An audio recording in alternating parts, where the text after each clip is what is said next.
From the Bardic College. How many adventurers make up an adventuring party? According to the 1980s basic set, parties should be made up of 6 to 8 adventurers.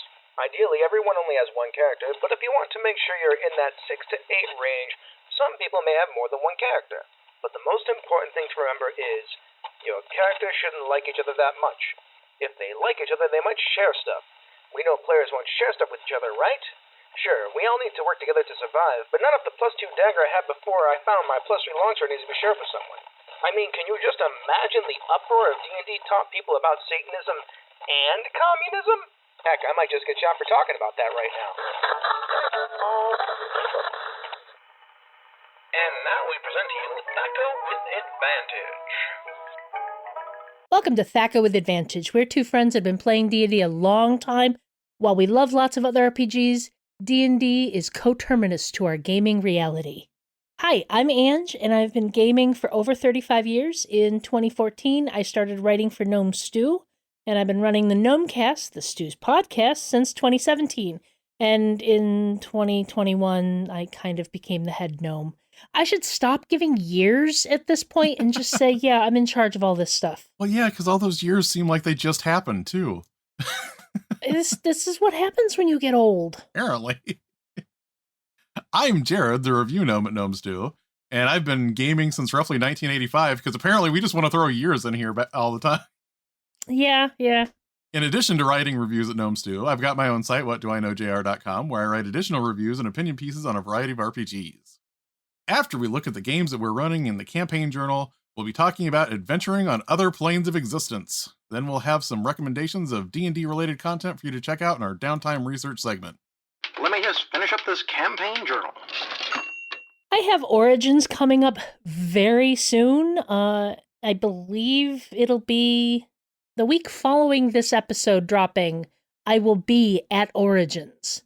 I've been kind of focused on getting all of my stuff ready for Origins.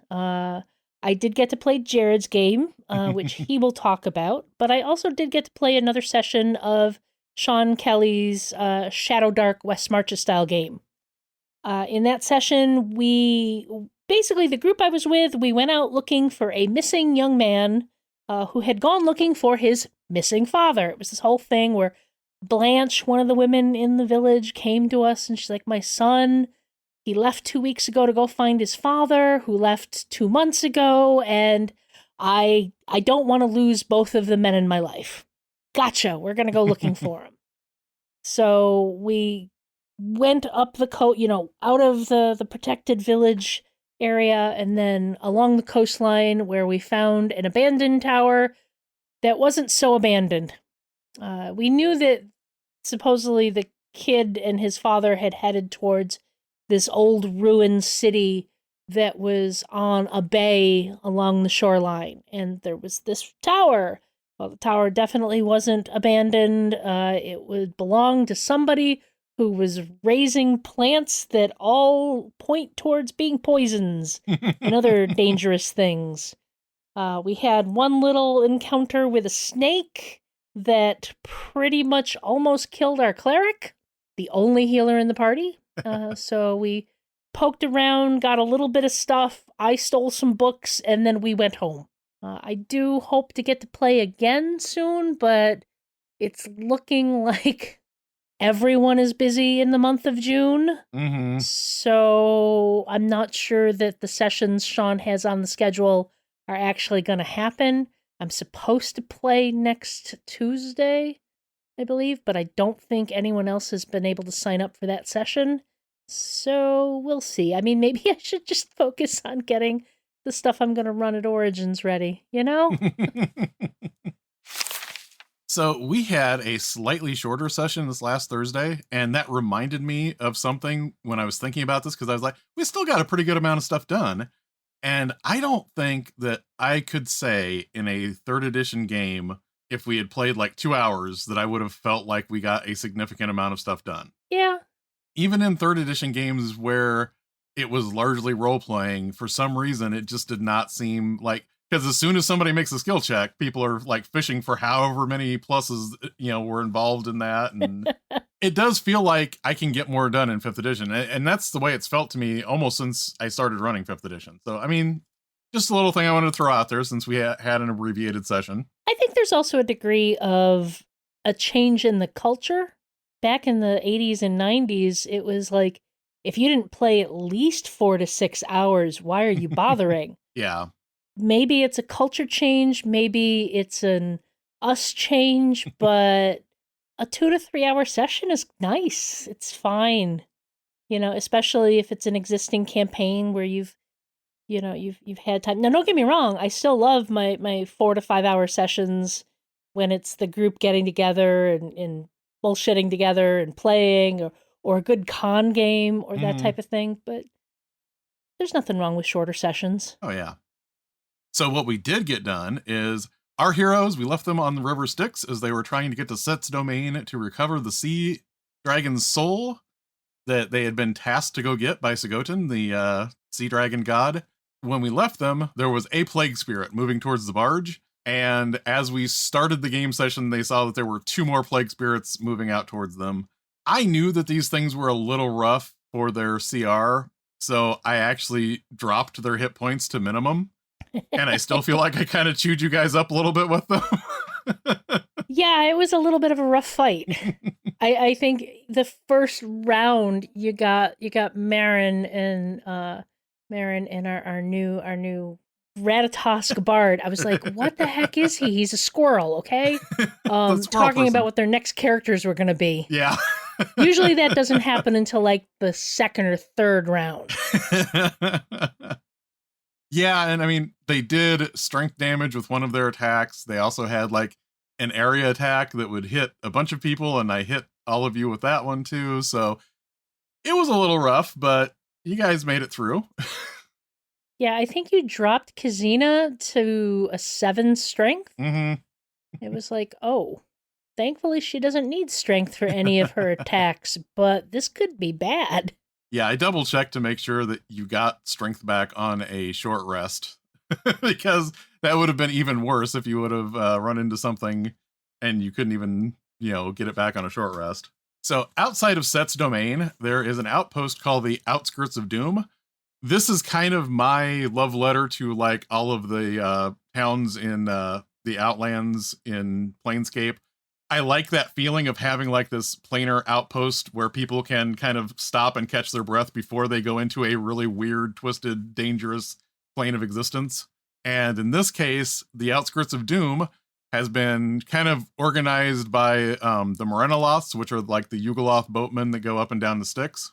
The river giant that the PCs hired to take them here does not like Morenoloths because they are an organized business that puts small business owners out of business when the river giants try and just make a living. She had a very strong opinion there. She definitely did. The PCs met with an Eladrin, a winter Eladrin, and that was the person that was going to pass them on some information. And they got a magical map that shows them different locations within Set's domain, and it is not navigated using cartographer's tools or survival or anything like that. They have to actually know Arcana in order to be able to use this map and zero in on location, so that should be fun. We had a digression about how Set dismembered his brother Osiris and how Horus was conceived, which was an interesting digression to have happen in the middle of the session. And it kind of happened in character too, so that was fun. The other thing that I did like from this was when they went to pick up an inn room to rest at, so they could get a long rest in before they started their mission, the innkeeper asked them if they wanted to pay in gold, magic, or memories. The Ratatosk was like, what does it look like when you pay in magic? So one of the other patrons was paying in magic, and it involved taking this vice-like object out, putting it over their head, screwing it down, attaching a bottle to it, and then siphoning off the magic that they have within them. No one actually wanted to, volunteer any memories or magic after seeing that device and how it worked. No, it was pointed out very quickly. Guys, we're rich. We have so much money. Even if the squirrel is new and doesn't have any money, we can pay for him too. even if the room was outrageously expensive. Yeah, and that was, I mean, it intentionally was outrageously expensive because I'm figuring this outpost in the middle of the outer plains, if you're not paying with something esoteric, it's probably going to cost you an arm and a leg, maybe an actual arm and a leg.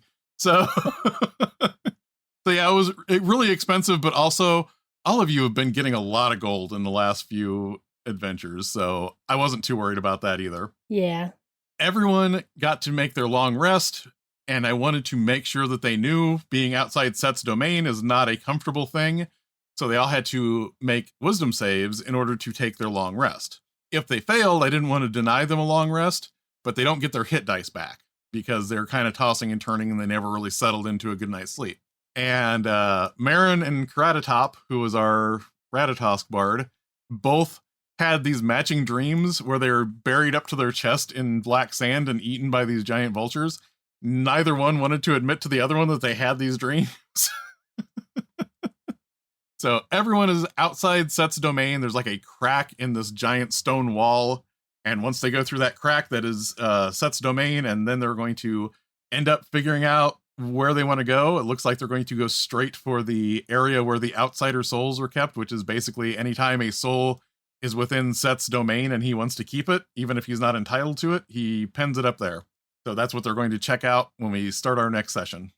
Yeah, we had two options and we're like, let's go there. It's that seems the most likely spot. And a lot of this is based on the fact that in the normal D&D cosmology, which isn't exactly the cosmology that Midgard uses, Set's domain is in hell. So a lot of this is based on how hell works in D&D. Welcome to the Dungeon Master's Workshop. Moving on into our Dungeon Master's Workshop, in the last year, Wizards of the Coast has published a new Planescape slipcase with an adventure, a bestiary, and a setting book. Several recent adventures have had some extra planar elements, but that content has really ramped up on Vecna, Eve of Ruin. On top of all of this, Jeremy Crawford has been fond of saying recently, the multiverse is the setting for D&D. Not the individual locations within the multiverse, just the whole thing together in all of its cosmology. With that in mind, we thought we'd talk about adventuring on other planes of existence, because that is a pretty major thing in D&D.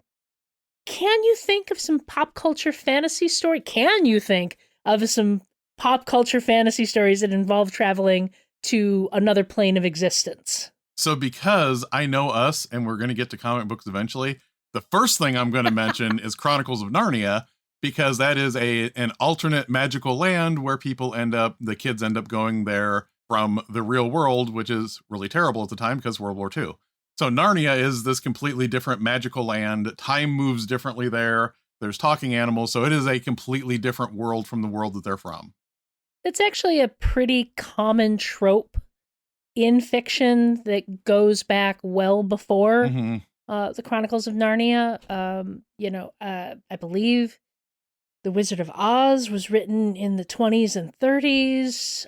If you look at the Giant and the Lilliputians. Gulliver's Travels. Gulliver's Travels is all about traveling to alternate realms. It's a very common trope in fiction. And an interesting thing, too, and you get this in some places in D&D, sometimes another plane of existence is just accessed by traveling to another place, and it slowly transitions. It's not literally like, oh, we have to, open up a dimensional portal to do this. It's like, no, I just walked through that cave over there. That cave leads to the other world. What's another example you can think of, Ange? Before we get into comic books, because we know it's coming, I wanted to point out, for those of us of a certain age, Sliders and Quantum Leap. Mm-hmm. Both very popular science fiction shows from the late 80s, early 90s time frame, I think. And they both involved bopping around different realities. Sliders was much more obviously a show where they were literally traveling to completely different parallel universes and seeing how the world was different and dealing with it there. Whereas Quantum Leap was kind of going back in the past and fixing things before it could change things too much. And both of those are very, very much in that multiverse style of storytelling. Yeah, and I think a lot of, especially modern storytelling, has really gotten into that idea that time travel may not just be literally going into the past or the future. It's dealing with alternate timelines and things branching off and literally turning that other timeline into like an alternate reality, like the Kelvin universe in Star Trek. I mean, that'll bring us straight to comic books and comic book related media where, I mean, we just spent all of this time with Loki and the TVA and all of the multiverse shenanigans there. Yeah, and that idea that there is a place outside of time that is like a place that touches everything in time is one of those recurring things, especially in comic books.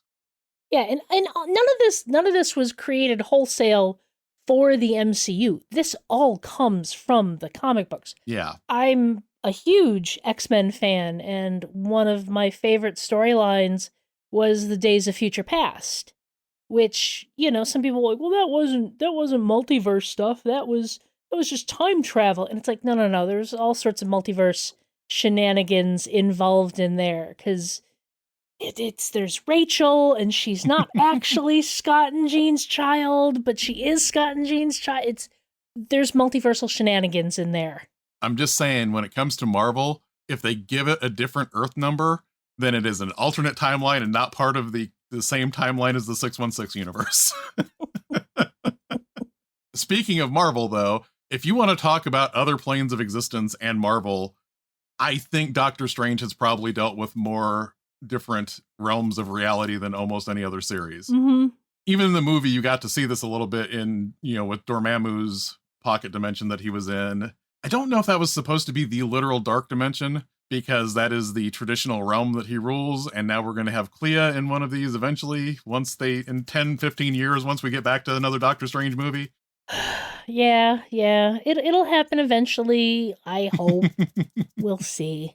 But I mean, we could spend all day sitting here talking about different universes. DC even has their alternate universe. I can't think of the name of the storyline off the top of my head, but it's basically where Superman sets himself up as a dictator because I think Barry gets killed or something like that. Oh yeah, the Justice Lord's alternate universe from the and there's been a lot of alternate what if Superman was bad stories, which are not always my favorite, but there are a lot of them at DC. Heck, Flashpoint.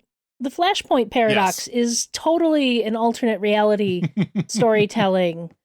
You know, it's always Barry's fault. However, to mention something at DC that isn't Barry's fault, if you want to look at like traditional, just different planes of existence and not just alternate timelines, Sandman, that entire series is about different levels and layers of reality and what overlaps with what, and what do you think isn't real that actually is. And I know we've said this on the show before, but find some version, whether it's the audiobook or the comic book or the Netflix series, and just ingest some Sandman because it's awesome. Sandman is glorious. I can't recommend it enough. It is definitely worth your time. Back into the realm of D&D, what was one of your first experiences in a D&D game dealing with different planes of existence? I am going to once again fall into comic books and say, I was reading Thor. So I decided I needed my players to go to Jotunheim because I wanted them to fight frost giants. And I didn't want this to just be, I'm going to fight frost giants here on Earth. I am going to go to Jotunheim and have to deal with, giants in the giant realm and, magical cold and all of that sort of thing.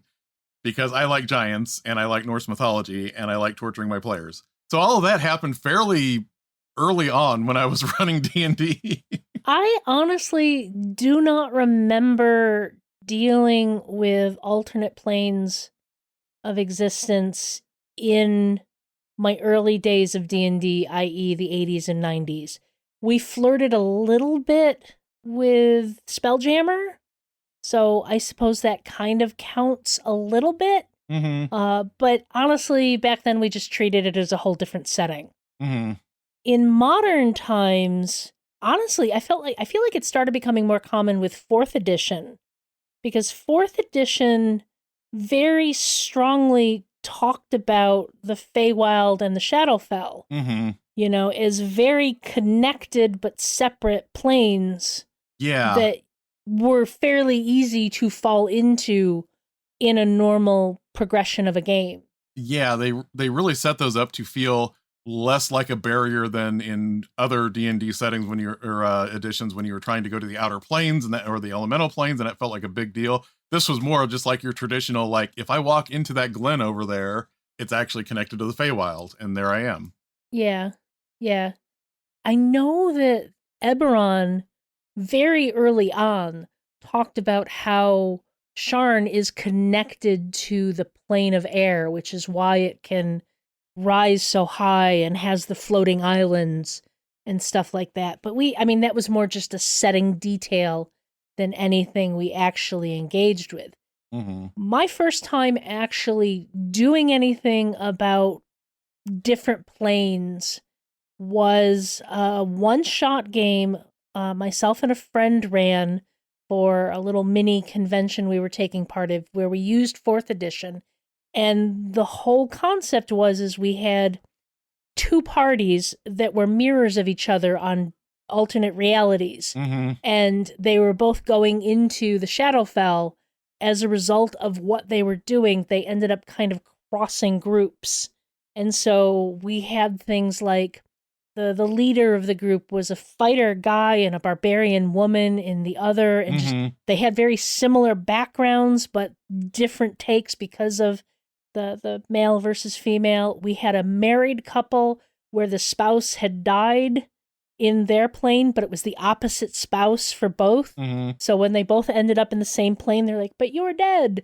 Just different things like that. Unfortunately, we kind of over-planned the session and never actually got to the end of the adventure because people were so caught up in the role-playing, which I suppose is a good thing, but it was still a little like, well, this didn't go as well as we wanted, but I still love that concept of a way to do a 2-table game. I was going to say the other thing that I did fairly early on in my gaming was we did have like an NPC that sacrificed himself for the rest of the party. And then I let the PCs know, because I'm a terrible human being, that devils had absconded with this person's soul. So they were like, no, we're not going to leave him in hell. We're going to march into hell and free his soul. Because that's, I start reading about hell in the Manual of the Planes. It's like, well, this is clearly a place they need to adventure then.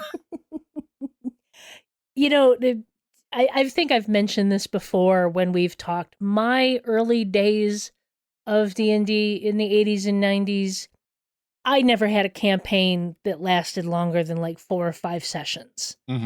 And there was a whole lot of what I will refer to as not bringing out the good china. Like, we never fought a dragon. We never went to a different plane. There was never anything truly epic in those games, because that's something you do when you get to higher levels. And we're obviously going to get to those higher levels. We just need to play there. And it's like, no, we're going to kill the campaign after we level once, because that's what we do.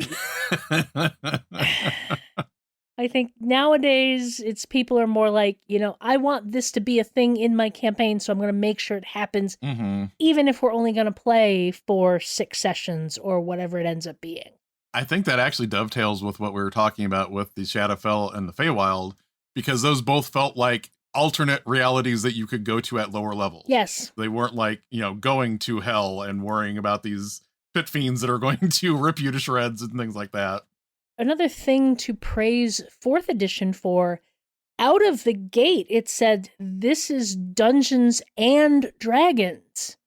You should be able to fight a dragon at low levels. And they very purposefully put into the game lower level, younger dragons that you could fight. I've fought a dragon at 2nd level in the first time we played 4th edition. It was glorious. And it was just like, wow, we didn't have to wait until we were levels that we're never going to reach because the campaign is going to die before we get there. Why would you want to run an adventure on another plane of existence? Why would a GM want to do this? Because I like to torture my players. You want to make Marin bitch. So certain planes of existence, especially in the D&D cosmology, have specific themes.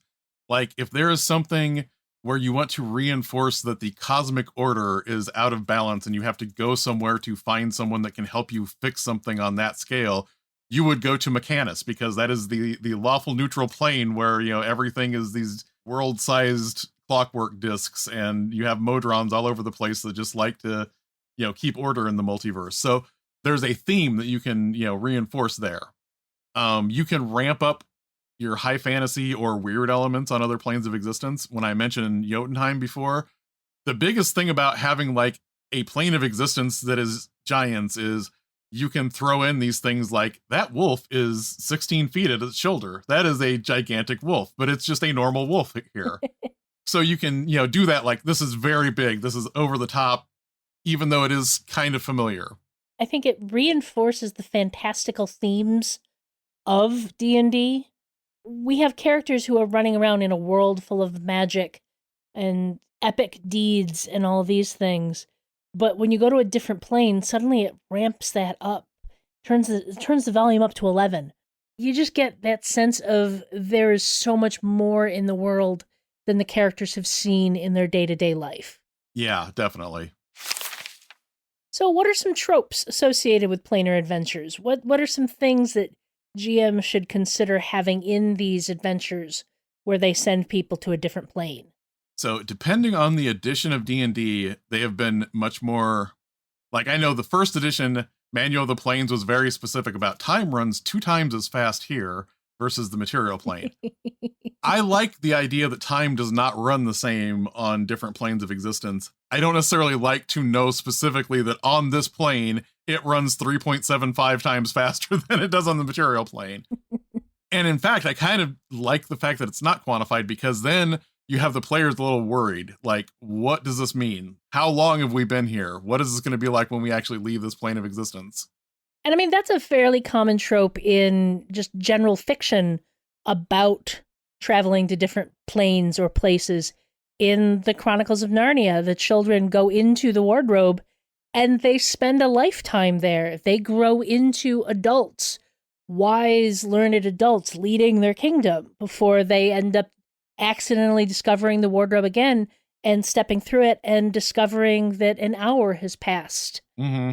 You know, this is a very common trope in this type of thing. There's the Rip Van Winkle legend, myth, whatever you want to call it, where he basically wanders off into the woods, talks to the fairies, takes a nap, and comes back 50 years later or whatever it is. You know, it's the you can have some fun messing with time. Oh yeah. Although don't screw your players with it. Like, everyone you loved has died while you were away. No, don't do that. No, but it can be fun to do that. You were away for a year, so this person took over the city, and your family isn't all dead and gone, but maybe you need to check in on them to see what happened in a year's time since you've been gone. Yeah. The other thing that you'll see in a lot of planar adventures is that you cannot exist as yourself somewhere else without help. Like, you can't go to the plane of fire and just wander around the plane of fire without some means of protecting yourself. Right. And that's when we get into that idea that some planes of existence kind of lend themselves to higher level adventuring, because you're not going to have that kind of protection from fire at first level that will let you walk around the plane of fire. But there is that idea that, like, the physics of this universe do not allow me to exist unless I force myself to exist by magic or something. If one shot of a non-critical firebolt can take out your character, don't go to the plane of fire. No. In Baldur's Gate 3, one of the interesting things they do is when you travel to different planes, specifically the Shadowfell and one other location, which I'm not sure where that's technically supposed to be, movement works differently. Mm-hmm. You can jump from these floating rocks to another rock at a distance that if you tried that in-game, you'd get the message that that's going to kill your character. You know, that is an impossible jump. If you hit go, you're going to die. You know, and no, it'll let you just jump to a different rock and that type of thing. Oh yeah, and like the astral plane, you can think yourself places. Yeah. it is neat to play with those ideas that something, and I think that's what's important is you don't necessarily want everything to be different, but you want something significant to be different that is not something that is true of the material plane.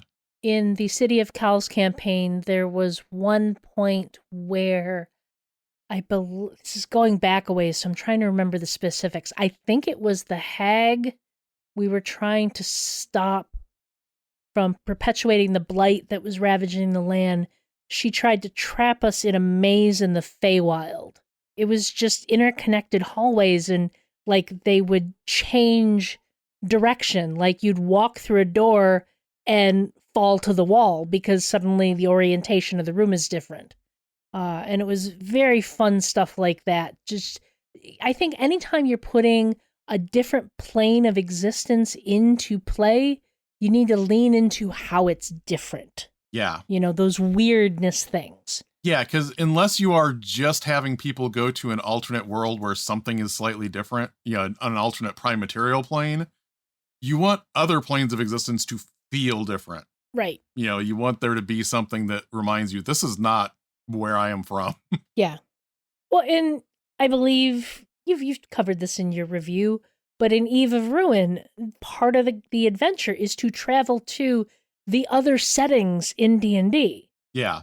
Now, Eberron is going to be a different place from the realms, but physics is going to be the same. Yeah. So that's one of those things where you want to emphasize the differences, but remember that physics are the same. But if it's the Feywild or the Shadowfell or the plane of air or something like that, you can lean into just physics being different. I will say, don't do it to punish your players, though. No. If their players are anything like my players, they already turtle too much anyway. Don't give them more reasons to turtle.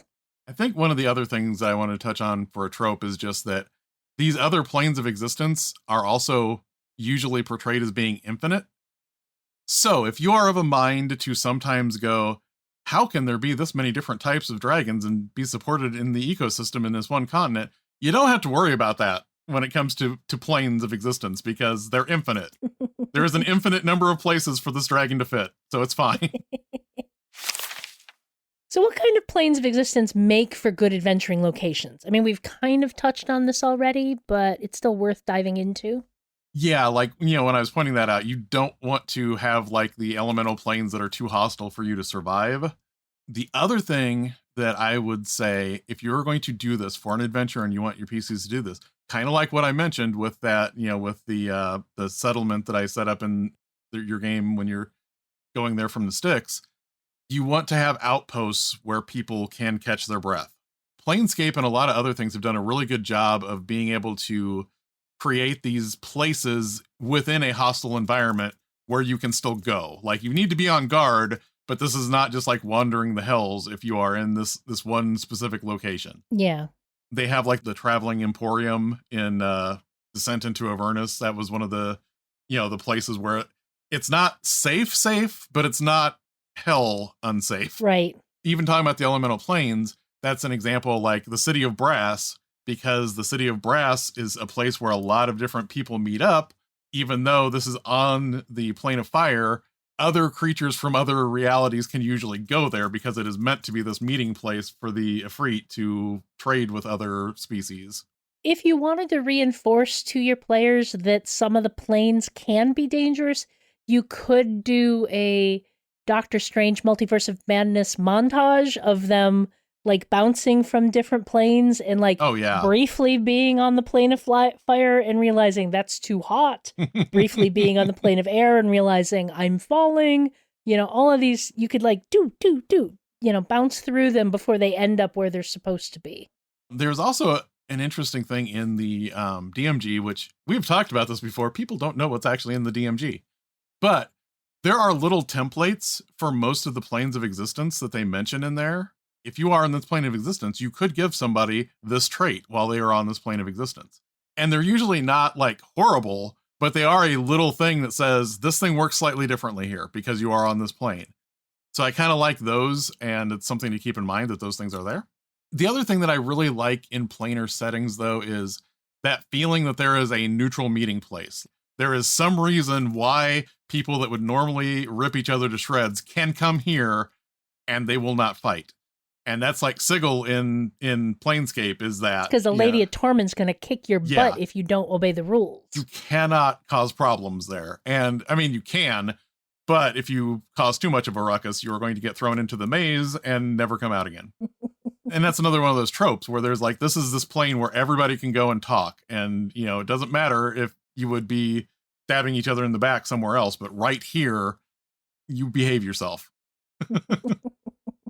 That's one of those things where I ran into this in the Pathfinder Wrath of the Righteous video game, because there's a point where that video game sends you to one of the planes of hell. Mm-hmm. I don't know the specific names for it in the Galarian setting, but it was basically hell. Mm-hmm. And my first instinct was, as I said, players sometimes do, is to turtle, because I can't go there. There's demons there. Mm-hmm. Well, the whole point of the adventure was to see what it was like in this demonic city where they were trading and trying to, have this modicum of civilization. And, you need to go there and find the clues, but it can be something that goes against the grain of what your players think they're supposed to or can do. So sometimes you may need to put some neon signs pointing where they're supposed to go and do. You will be semi-safe here. This is probably a whole other topic. We see this all the time where scenarios presented to the players and the players can't think of how to engage with it because they don't think their characters can possibly deal with that. Whereas you as the GM are like, I wouldn't have put it in front of you if I didn't think there were ways for you to deal with this. Yeah. And a lot of times players will turtle. They won't do the things that you think they could do. So either throw in a helpful NPC to recommend what they do, or, sometimes that can backfire if your players think you're just trying to trick them. I still look at some of my older players and go, who hurt you in the 80s? Show me on the doll where they hurt you. But there's cool stuff to do. You just got to go do it. So what are some things that you recommend GMs keep in mind when running a planar adventure? So first thing that I wanted to mention is that when you're talking about running a planar adventure, what I am thinking of on this topic is you normally live on the prime material plane. You are essentially a mortal adventurer, even if you are getting more and more powerful. You are going to the planes for an adventure. You don't live somewhere outside the prime material plane. Having an actual planescape style campaign is a little bit different than what we're talking about here. Yeah. Part of what I would recommend is, and this is funny because this is actually very true of our people, but you should have people want to go back to the prime material plane. There should be that feeling that this is not where we belong. Yeah. Even if we have learned to survive here, this is not where we want to be. And I mean, it could be part of a character's arc that they decide that's where they want to stay. Mm-hmm. But it shouldn't be what everyone wants to do. Yeah. There are things and connections at home that they should want to return to. Yeah. I also think if you're going to have people go to a plane that is completely weird, like let's say you throw someone into the far realm, which is where all of the cosmic horrors come from, and literally physics does not match what it does in the normal universe. That is so weird and so wild. I would say you don't really want to go there for more than a scene. You go there, you are supposed to do something, it overloads your senses, you get out of there. Yeah. I know people try things like this, but I don't picture trying to have a dungeon in the far realm where every single room has different physics and you have to relearn what you can and can't do and what will kill you and what won't kill you. That may be fun, but it's also really exhausting. Yeah. We've mentioned this in a couple different sections, but I like having the observation deck where you're on the plains, but you're not in the thick of it yet.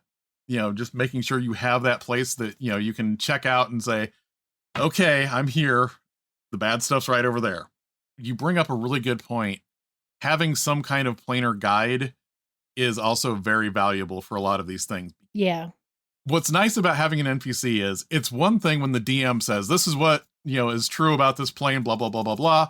It's another thing when there's an NPC and the NPC is saying, look, I'm from here. You don't want to deal with this, this, and this. And they can be a little bit of an unreliable narrator, but you don't want them to be like giving people false information. Like, for example, your river giant friend does not like Morenoloths. So you probably can't trust her opinion on them, but she's not telling you false information about the planes or anything like that. Right. So we've talked about the planes themselves. What about a good villain in a planar campaign? What are we looking for there? I think in that case, you don't want to go to another plane of existence and fight a human wizard. You know, we have human wizards at home, Jared. Exactly. It's kind of anticlimactic. Even if you're trying to say this wizard is so badass that they could live in this tower in hell, it also still is like, yeah, but we came to hell to fight a wizard in a tower. So I think you really want to look for villains that are native to the plane or that overlap with the themes of that plane of existence. One good thing is like, it is a good proxy for fighting gods. And by that, I mean not fighting the actual gods, but fighting a creature that is the mouthpiece of a god that will exist out in this outer plane. Yeah. You guys ran into that with the one devil that works for Mammon that is also related to you. Only by blood. He's not family. Yeah.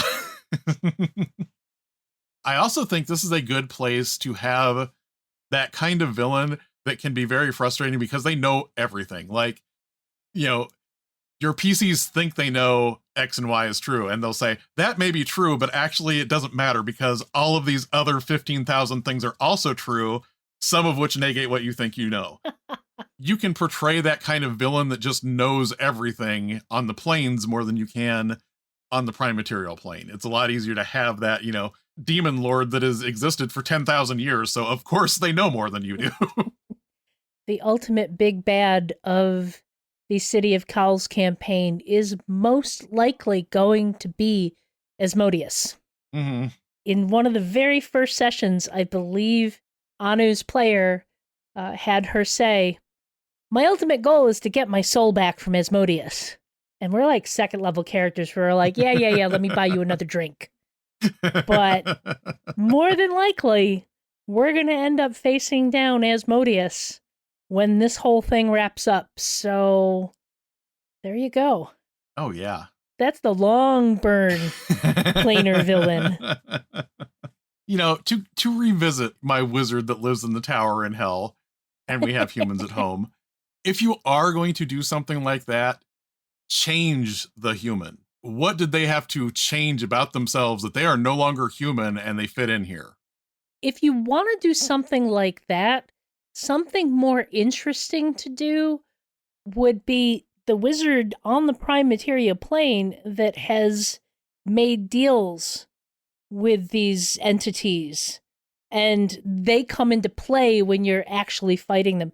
We actually had that happen in the Ladies of Fazdal campaign in our finale where we fought the Lich who had created the Wrathstone.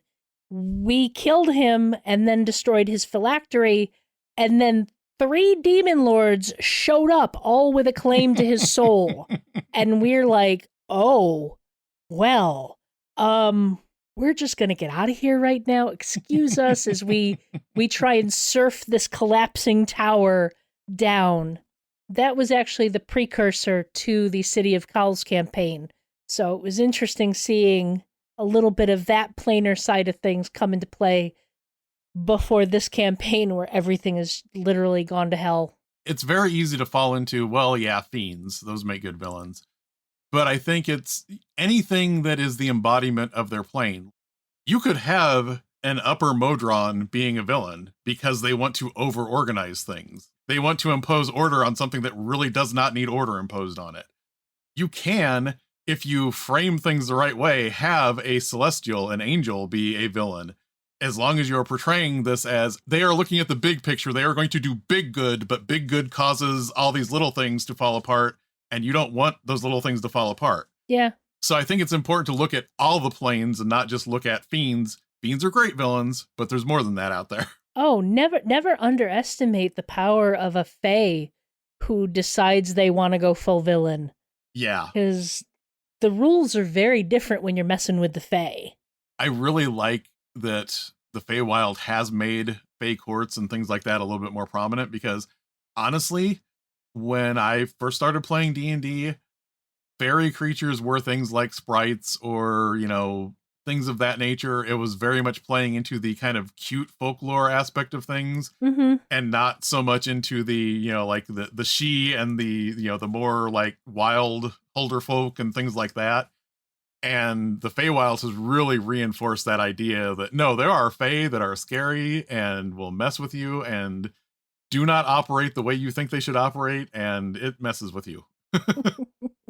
That's also another thing that I like about the Kobold Press monster books, is they have actually introduced a lot of archfey in the same kind of format that D&D traditionally uses for like demon lords and, archdevils. I like having that because you should have archfey that are on that same level, that have that same kind of presence. Yeah. So how do you handle getting there and back again? I mean, this is an important aspect if we're taking our characters from the prime material plane to someplace fantastical. So obviously, when you get really high level, people can just cast spells and get back and forth. And you can probably tell by the tone of my voice, that is not my preferred way of doing it, because it's almost too rote. Like, it's not that I don't want players to be able to do that, but I almost would rather have players be able to say, okay, I'm going to plane shift to, the market plane and buy this thing that I couldn't buy on the prime material plane, then plane shift back. Like, I almost would rather that be like a nonchalant thing that isn't an adventure thing. It just lets them do something they could never do otherwise.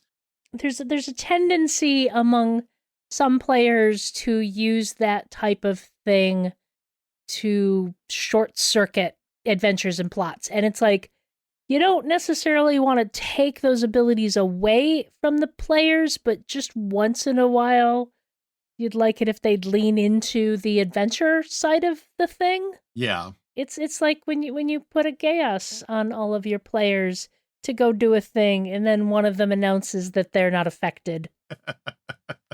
But you would be affected by being swallowed by a god. But I like to find those things that are kind of built into settings that let you travel between planes. The earlier time that all of you went onto the planes, I was using the Path of the Plane Breaker thing, which is basically, there is literally just this path between alternate planes of reality. And if you have this token and you focus on it, you can appear on this path, and it lets you walk to other planes of existence.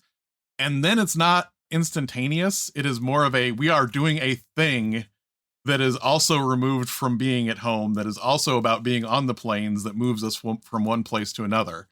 So I like things like that. I like using transitive planes, things like, if you go through the deep ethereal, you might wander over into this demiplane, and now you know that, that's where you're supposed to be at. You can always give your characters a wardrobe.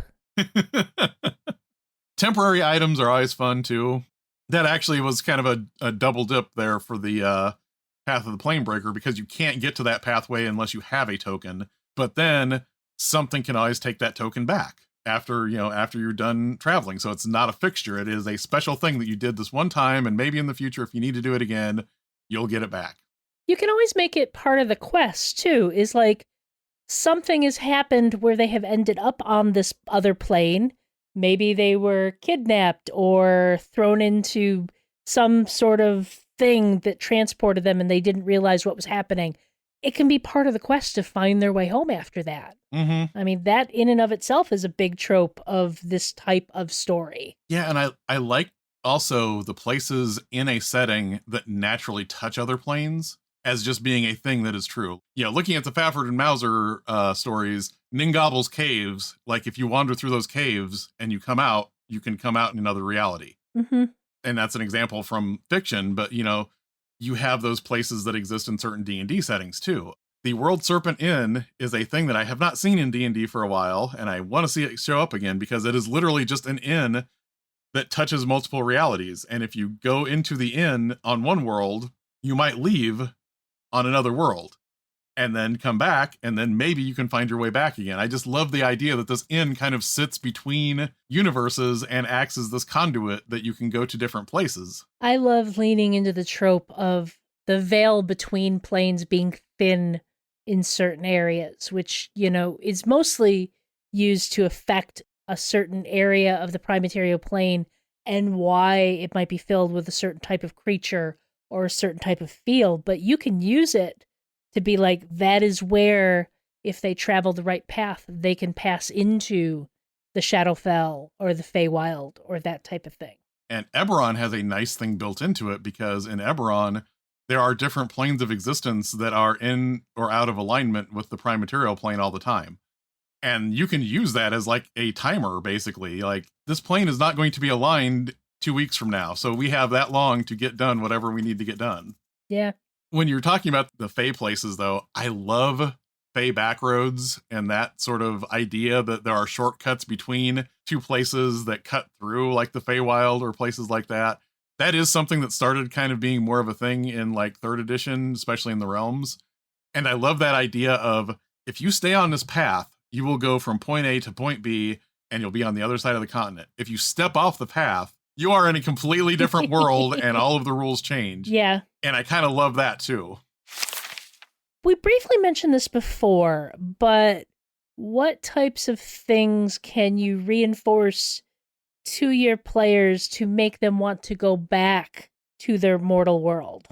I think one thing, once you establish that your PCs have stuff that they care about, which is important. We've talked about this in general. This is important. If you're going to have a meaningful campaign that has texture for you to pull on, you characters have to be characters. Mm-hmm. What you do is, when you know they care about something, you remind them that something exists. You are not with your family as long as you are out on the plains. If you are trying to advance your career, this is doing nothing for your career while you're out on the plains, or at least it's not going to do anything until you go back and tell a superior, look what I did. Give them the vision of their kid sister pining after them and wondering where they've gone and when they're coming home, or something along those lines. And the neat thing is when you're on the outer plains, like, I'm going to say this, and this is obviously not true, but I was going to say you can't get too heavy-handed on the plains because you're in another plane of existence. If you're in the Feywild and you walk by a pond and the pond gives them a vision of their sibling, that's what the Feywild does. It's just weird like that. I know people can still abuse that, but what I'm saying is that stretches credulity less than if you just walked by a fountain in a city that you live in on the prime material plane. And if it's the end of the campaign, maybe let them stay. Mm-hmm. The group I played, the Tyranny of the Dragon Queen campaign, where you end up fighting Tiamat at the end, when we drove Tiamat back to her home plane, half of the party were like, we're not done fighting yet, and jumped in after her. And it was like, you guys do know the campaign is over, right? The GM's not going to keep running the campaign of you running around some hellscape fighting Tiamat, okay? And they're like, yeah, we know. This is what makes sense for our characters. And I'm like, okay, my character's going to go have a beer. Thank you. Yeah, and that's one of the things too. Like, if you aren't going to have your players do that, where they're like, we are planar characters now, I think you need to give people some time to decompress after they get home from the plains. Don't hint at anything planar right away. Give them adventure elements that are very tied to the material plane for a few adventures. And then if you want to make them extremely mad that they're going into the afterlife yet again, then you reintroduce it after they've had a few adventures on the prime material plane again. As you guys might gather, Jared's Merhoti campaign, we have one player who does not like when we have to go planar traveling. And his character will bitch incessantly about having to go to a different plane. Constantly. Marin does not like for mortal beings to have to be on planes where there are mortal creatures, because that's not supposed to work that way. He'll be fine, but he's worried about the rest of you. Planar adventures are tricky because it is a completely different environment. At worst, you might send people somewhere else and it just feels like you sent them to another place in the prime material plane, and that's fine. You shouldn't get bent out of shape if it turns out that way. But if you can make some of these notes hit to where it does feel like they have gone and done something really weird and come back home from it, I think there's a lot of payoff for that. last comment on this is don't be afraid of doing it. It really is a core trope of D&D at this point in time. Mm-hmm. There are other planes. You shouldn't hide away from them. Let your players end up falling into the Feywild once in a while. Oh, definitely. No time for rest, you two. Get on with your downtime research. Now I think we should look at our downtime research because I know Ange has something really big and interesting that she's going to talk about. Every episode, we're going to look for something related to D&D that we want to pass along to our listeners. It might be products, websites, videos, or podcasts, or big news items, but it will always be something that we think will enhance your D&D experience. So the big news in RPGs this past week has been that Roll20 has acquired Demiplane. Now, some people are probably going, whoa. Some people are like, yeah, Ange, I saw the news. Other people are going like, what? So Roll20 is one of the longest running VTTs, and it does have a relationship with Wizards of the Coast, which allows it to have official D&D content you can purchase to use on Roll20. Demiplane was created by the folks who originally made D&D Beyond and then sold it to Wizards of the Coast. Once they did that, they went on to make Demiplane, which was intended to be a D&D Beyond-like site for other games. And this is a very interesting merge that has a lot of potential ramifications for the way these things are going to work in the future. Roll20 has been working on its infrastructure for a while, which honestly I think has been long overdue. Oh, yeah. They were kind of a little bit resting on their laurels and had some very clunky code at their core, but they've been trying to refinesse things. And merging with Demiplane gives them a whole other set of tools that could be interesting. I don't think we're going to see anything change with either of these sites right away, but I would say within the next couple of years, we're going to see the two of them merge together a lot more closely, which could be really cool for a lot of other games on Roll20. Yeah. Including Daggerheart, which is available on Demiplane right now. Yeah. And from what some of the interviews that they've been saying, they have literally said they want the character builder and the character sheets that are on Demiplane that people really like about the things that they've gotten up and running. They want those to just work on Roll20. Yeah. In other words, they don't want to have them redesign something new. They just want to figure out how to connect those to Roll20. And I'll say, like, Vampire 5th Edition, they have... If you play Vampire 5th Edition, you should probably have Demiplane because it is a ridiculously good setup for all of that stuff. Marvel Multiverse, I really like the character builder in Demiplane a lot more than building the characters in Roll20. So I'm kind of hoping that they pull that over into Roll20. From what they were saying, they want to integrate the Pathfinder stuff that Demiplane has been working on because that's really far along. But Demiplane was also working on a 5e character sheet, and it sounds like they're going to hold off on working on that because Roll20 has been putting a lot of effort into redesigning their 5e character sheet. So it really looks like they're kind of looking at, okay, you guys have this covered, we have this covered, we're going to do this from here, and we're going to do this from here, and then try and get them to connect. Yeah. So it's going to be really interesting to see how it actually works once they start trying to integrate these things. Yeah, I'll be interested to see how they set up GM tools once they're a little more integrated with Demiplane, because that is one of the things that can be a little clunky on the Roll20 side. Yeah. Right now. It's not always as easy as you would like it to be to try and craft an encounter and have it ready to go in the tabletop space when you want to run it.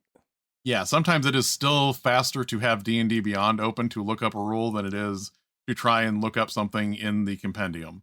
Yeah. It works sometimes, but other times, because Roll20 search function is probably from 1870, it doesn't always pull up the best results.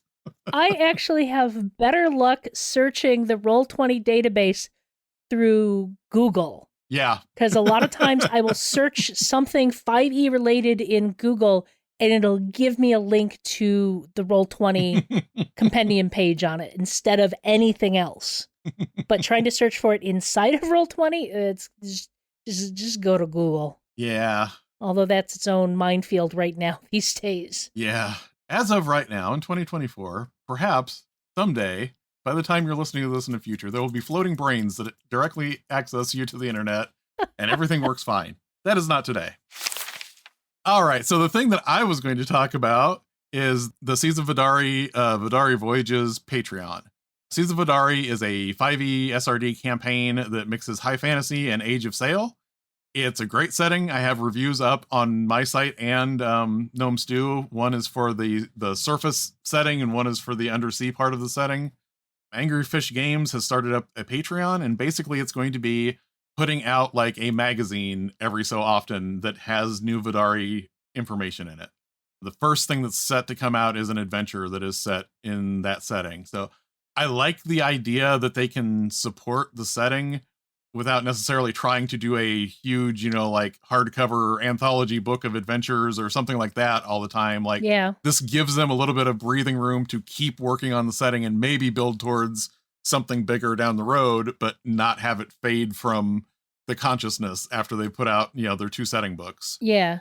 The current 2 tiers are $5 and $10. Anyone that has the $5 gets the copy of Vidari Voyages. If you have in the $10 tier, you get bonuses like playtest material and preview artwork and things like that. Check it out. I like it. It's a really good setting. I'm amazed I haven't run anything there yet because it involves pirates and fantasy. So, I mean, that's like totally my jam. Maybe in the future. I know you tried to run it. I did. It just didn't pan out for a variety of reasons, which is why we ended up in the Moroni campaign. Exactly. We're happily part of the Polygamers Podcast Network, helping you run and play your best games. We think you'll enjoy another Polygamers podcast like Misdirected Mark Plays. Phil, Chris, Bob, and Jerry go from theory to practical application as they discuss a campaign that they are all currently in. Instead of hearing them talk theory, you can hear what they do at the table.